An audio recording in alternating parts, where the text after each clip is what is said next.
Good morning. Part of the reason, as I mentioned in a previous thought for the day, that we have such a difficult time with anxiety is the information we take in. We can tend toward, through the baser urges of our nature, we tend towards perseverating, thinking about, and dwelling upon the negative things. We need to guard against that. We don't help ourselves when we constantly read news feeds that are perpetually negative and even slanted to make us angry, clickbait that would get us upset, titles that then, now I got to click because that makes me angry.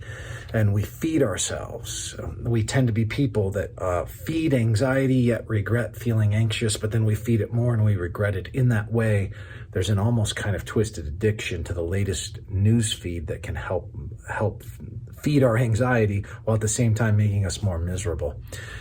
Here's a way that we help anxiety. It's not just through prayer, although that's deeply important. It also is through what we ruminate about, what we think about. So we read this in Philippians 4:8. Finally, brothers, whatever's true, whatever's honorable, whatever's just, whatever's pure, whatever's lovely, whatever's commendable, if there's any excellence, if there's anything worthy of praise, think about these things. What would happen if we began to dwell on true things?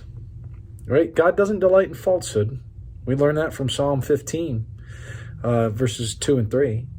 What if we dwelt on noble things, dignified things, right? Honorable things, things that were not frivolous in that way? What about if we dwelt on things that were pure or things that were chaste in a world where licentiousness runs rampant? If we dwelt on things that were just or right, that things that conform to God's character rather than things that just satisfied our angry bents or scratch the irritable itches that we sometimes have. There's a real challenge here. And the challenge in a way is a little bit of maybe another part of how we deal with anxiety. The first part is we pray and we talk to the Lord and we throw it on Him because He cares for us. But then there's another part. And this part is a little bit physician, heal thyself. It's that curate what you're thinking about. Don't ruminate about things that produce anxiety. Don't ruminate about all the negative. Even when you see people and you can think negatively about them, is there anything worthy of praise? Think about these things. Like, think about the good. Think about the positive. Think about things. It's not just a sort of a little power of positive thinking. It's rather think about the graces that God has afforded in life, the things that conform to His character, the things that map on to His essence, and dwell on those things and let them take you to a place where you're contemplating His glory and His wonderment and His goodness rather than all that's wrong. Guess what?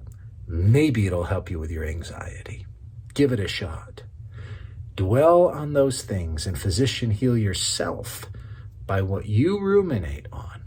Lots of studies show us that, boy, as you do that, you even can recalibrate even aspects of your own brain chemistry by the things you dwell on repeatedly. Develop a grateful heart and see what God does as you turn over those things rather than all the negativity. May the Lord help you and help you deal with anxiety, maybe in this second method of proper ruminations. Take care.